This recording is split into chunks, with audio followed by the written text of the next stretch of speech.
Hi, everybody. Hi there. Well, this little ditty is about Texas. It's big.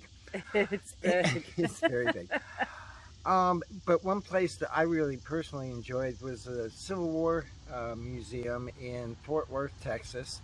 And I know the political atmosphere today, that's probably a sore subject with some, but we love history, and seriously, it's regardless of your feelings about the Civil War, and that it was really an educational experience to go there and see. And I would encourage anybody to do that. It can really change your perspective.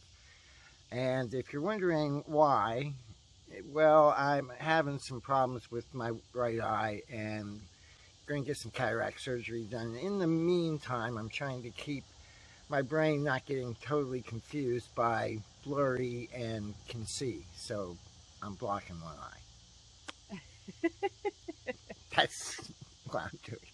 So we had actually 3 stops in Texas. Only the second stop was the one that we stayed at for any length of time, and that was in Granbury, Texas. And Granbury has a very interesting history and a legend that is really unbelievable, and we'll explain that to you in a little bit. Yeah, I would have never thought, but anyway, enough of us. So let's get on with things. And I would just say, if you like what we're doing, please consider subscribing. And as always, we love your comments and any suggestions you might have. See ya. Take care.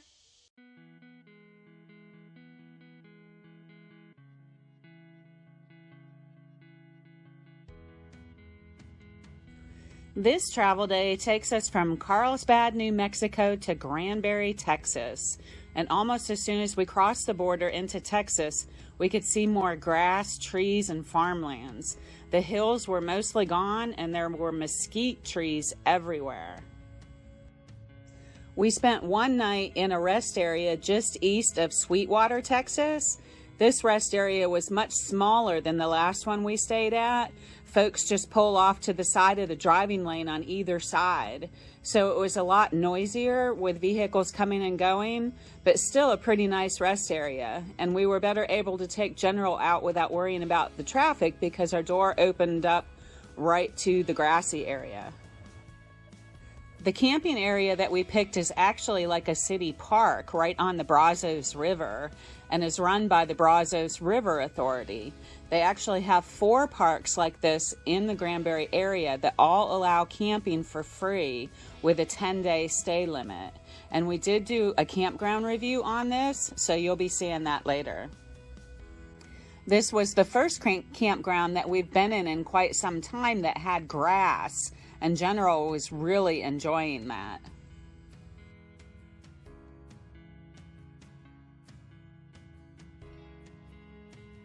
There was only one other RV camper there, and we really enjoyed spending some time with Norman.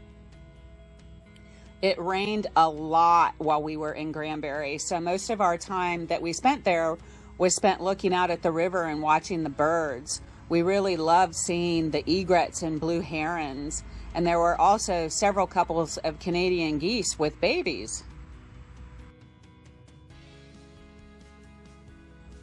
Granbury has several nice parks, so in between the rainstorms, we took General to several of the parks to walk the trails.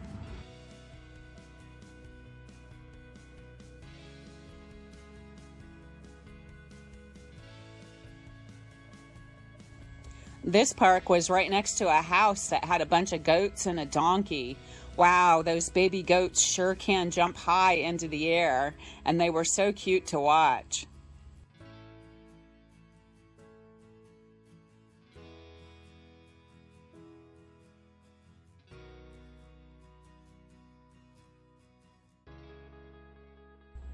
Granbury has the traditional courthouse square downtown with the commercial buildings built around the outside of the square. This town has a lot of history, and you can get a walking tour guide at the visitor center, which is also in the courthouse square. They have an old theater,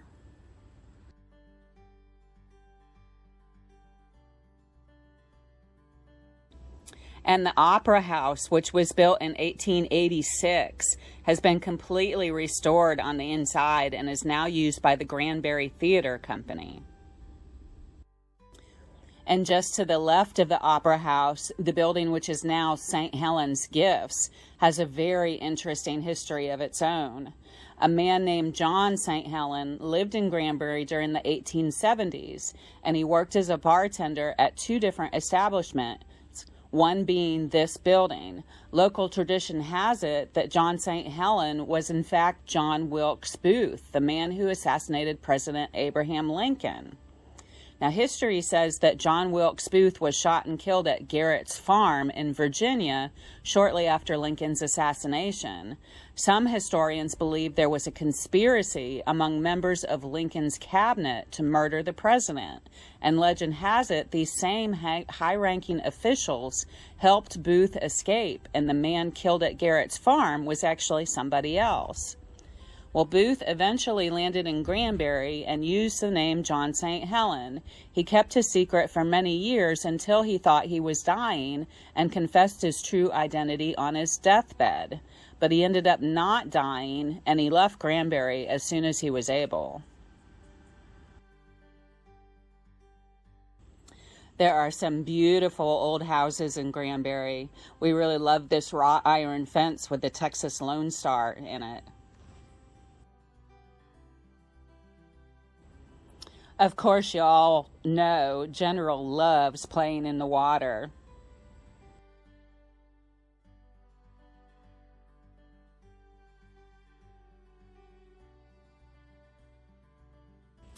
One of our goals while in Texas was to have some real Texas barbecue. We are huge barbecue fans and really didn't want to pass this up. We chose Spring Creek Barbecue, which is actually a chain restaurant in the Central Texas area. We both had the brisket sandwich with baked beans, which they called pinto beans, and coleslaw. The brisket was awesome. It was so juicy and tender. Ed really liked the pinto beans, but I thought the coleslaw was awesome.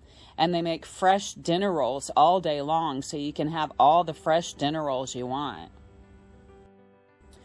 Our main reason in coming to Granbury is because it's an easy 45-minute drive into Fort Worth. And in Fort Worth is the Texas Civil War Museum, which has been on our bucket list for quite some time. They have a huge collection of costumes, uniforms, flags, and many other items from the Civil War era. We're only going to show a small selection of the costumes here. I did do another video on just the costumes, and there will be a link in the description below to see that if you're interested.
This beautiful wildflower was growing all over the campground, and it's called the Texas Indian paintbrush.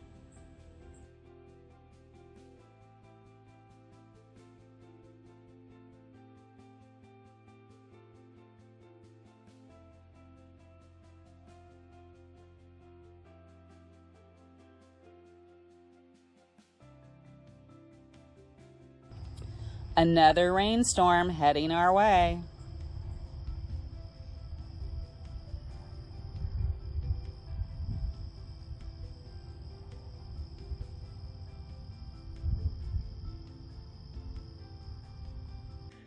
So our next travel day takes us from Granbury, Texas to the little town of Alto, Texas. Google wanted us to take some back roads to our next camping spot, and the little voice inside my head was telling me we really shouldn't do that, but we were hungry and wanted to get parked and set up, so I ignored the little voice. And here's what happened. So while we were traveling across Texas, there was a lot of heavy rains going on, big storms throughout that whole area of Texas and other states, and a lot of flooding. And so we're going down the road and we came up on a flood. Now in Texas, in Pennsylvania, a 2-lane road that would be 55 max in Texas can be up to 75 miles an hour. Those people scoot. And although we weren't doing 75, we were probably doing around 65 or so. A fellow went by us going the other way, and he flashed his lights. I thought, well, he's worrying about a police officer, but no worries, we're not speeding. Came around the curve, and all of a sudden, I couldn't figure out what I was looking at, and I realized the road's flooded. It's just totally flooded. I can't say enough for good trailer brakes. And, you know, when you're looking at trailer controllers, your brake controllers, the extra $60 you might have in your pocket because you went with a cheap version as opposed to a very good brake controller, that money's not going to matter when you got to get on the binders. And our trailer brake controller really paid its worth then. We got stopped without any incident.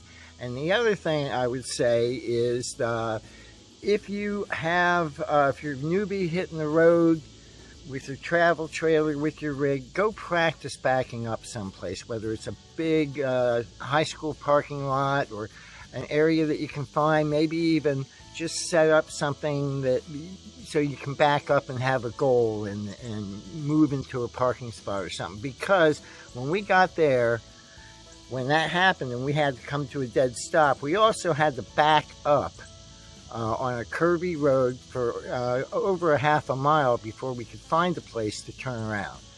So it's really something to bone up on. Don't wait until you're out on the road.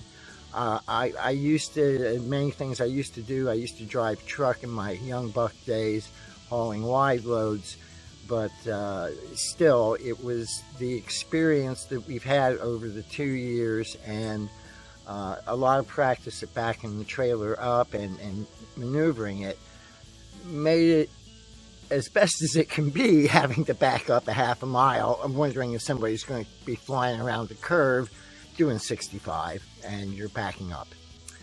Patience. Yeah. Patience, grasshopper. Anyway, that's my 2 cents on that. Take care. See ya. So we backed up, turned around, and took another route to our camping area, which was down a forest road. After all the heavy rains, the road was pretty badly washed out, but we went slow and made it in okay. And we were rewarded with this awesome view from the overlook just a few feet from our campsite. And the next day, we got back on the road again.